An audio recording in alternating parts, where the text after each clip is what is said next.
Hey everyone, welcome back to another video. Today I'm going to be doing a tutorial of how to install Windows Bootcamp. So in this case I'm going to be installing Windows 7 with Bootcamp with macOS Lion installed.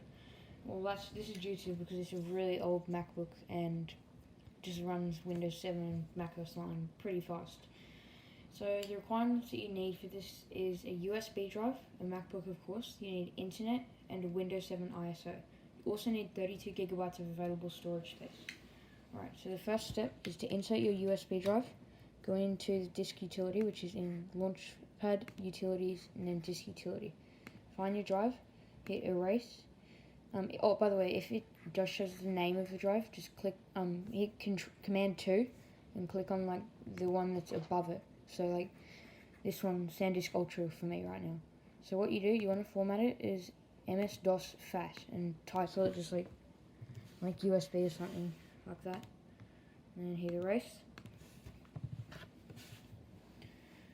and that one's done. So now close Disk Utility, go into the Launchpad and find Bootcamp Assistant. Continue, make sure all three are selected. Next is continue again. It should automatically find ISO. If you have multiple on your computer, make sure that it's the right one, because it might be selecting another version of Windows. So in this case it's got the right one, Windows 7 in my downloads folder, and select the right USB drive. Be careful because it will be formatted. And then hit continue, and yeah, just let it go. So I'm going to have a time lapse. So what it will be doing in this stage, it'll format the drive, copy the Windows files to the drive, and then it will install the Bootcamp Assistant, which is like the drivers, onto your pen drive, USB. So I'll put the time lapse on and I'll see you soon.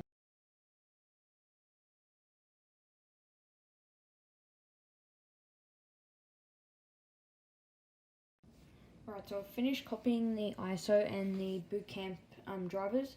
So now what you've got to do is enter your password into the thing, and now it'll show you how you want to partition your disk, which is how big the disk will be.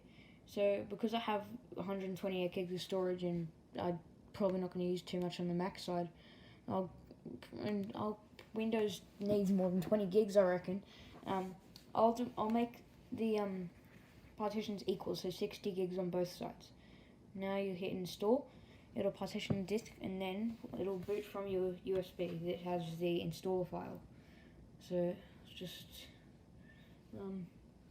wait for it. Partitioning disk doesn't normally take too long. It's pretty quick, kind of.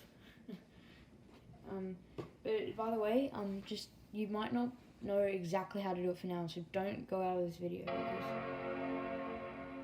that's something I removed in some new Macs, apart from Big Sur they got it back. But you will have to keep watching, because it gets just a little harder in the when we boot than it normally would be installing it on like a Sony or something. So it says it's going to boot to the USB. We'll just wait for it. Windows is loading files, and so this just loads the GUI, like focus. Gotta turn that down. Yeah. My thing's probably slow. I've got a USB 3.0 drive and 2.0 port. It's a 2011 MacBook, by the way. So yeah, it's nearly done. And then when it's done that, it might take a second there, and then I'll say starting Windows. So we'll just wait for that. Yeah, there we go, starting Windows. Windows logo. Come on, hurry up. Don't have all day.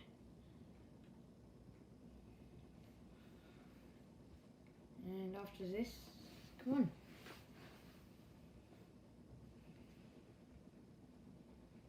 Okay, so there we go. So what you'll do when you get to this step is, well, you do more waiting. This one only takes like a second. Trackpad will start working and stuff. There we go. So what you do, you click on that, or whatever, you change these settings to how it's meant to be. And I'll just set mine to English Australia, because by the way, that thing is set English Australia back there. That was actually meaning about like the arrow themes and the language and like the time format and stuff like that. So just wait for this setup to start. By the way, if you didn't know, you can actually go Shift and F10 to bring up a command prompt. Yeah, that's not what I want. So then here, if it does show this, just select your Windows version. I'll go, I'll just go Ultimate. Accept the license terms, custom, and you click on that, and it won't let you because it needs to be on an NTFS partition. So what you do, drive options and format. Just this will only this will only format this partition. It will not format your Mac OS. So just don't worry about that. And now after that, the next button should appear again. So just click that, and it will start installing. I'll do another time.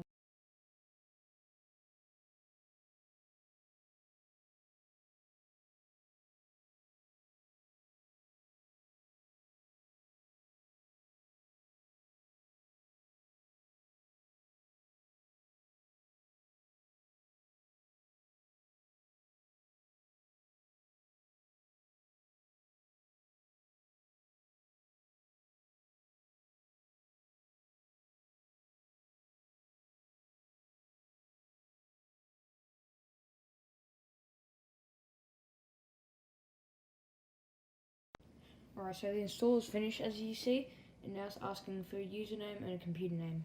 So the computer name will be shown on the network, so just make sure that it's not something that's not other computers use. So I'll type in a username, and it'll type the PC name as your username automatically. Type password hint. I'll just get rid of that. It'll ask for your product key, which I don't have, and I'll get that later.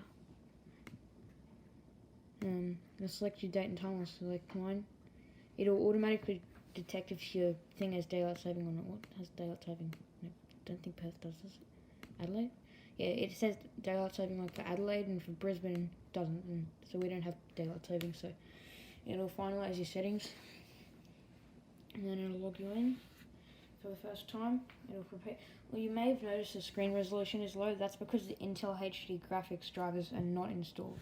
So we're going to have to install those too when it boots up. But luckily, Apple makes it really easy to do that.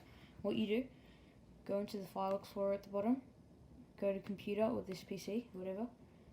Locate your installed disk or whatever, or install USB. Go to the Windows Support folder and double click on setup.exe. And hit yes. Preparing to install. I'll just close that in the meantime. The battery's very bad. Okay, let's wait again. This doesn't take too long, but it takes a while to actually install the bootcamp. Come on, here it is. So it's next, agree, next. That's recommended, but it's not required, but it's very much recommended. Now install. I'm just going to mute my sound because I don't need sound. And this will take a bit to install. Well, oh, there's the NVIDIA driver. I'll just do another time.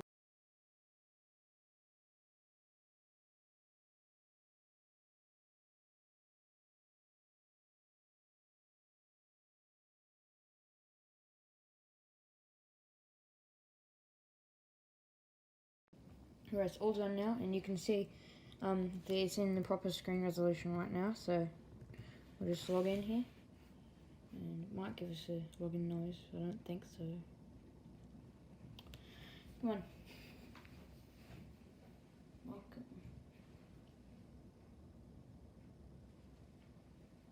And there we go, it'll bring up a bootcamp troubleshooting guide in case you need any help or anything, but and if you wanted to see bootcamp settings, go to this system tray icon right there, and see this bootcamp, click on it, and then you can have about bootcamp help, control panel, which has these settings here and stuff, and the final one is restart into Mac OS, and there's also a Wi-Fi down there, so you need to make sure you connect to that. So let's see if restarting the computer, it'll put us back into Mac OS. I'll just show you this quickly. And startup time was a bit late. Come on. This bit's pretty quick with macOS. And we're back in macOS. So that was my tutorial of how to do bootcamp. Hope you found it useful. If it helped you, please give it a like on this video. Helped me out a lot, and maybe even subscribe. I do weekly uploads on Sundays 4:30 p.m. Thanks for watching this video, and bye guys.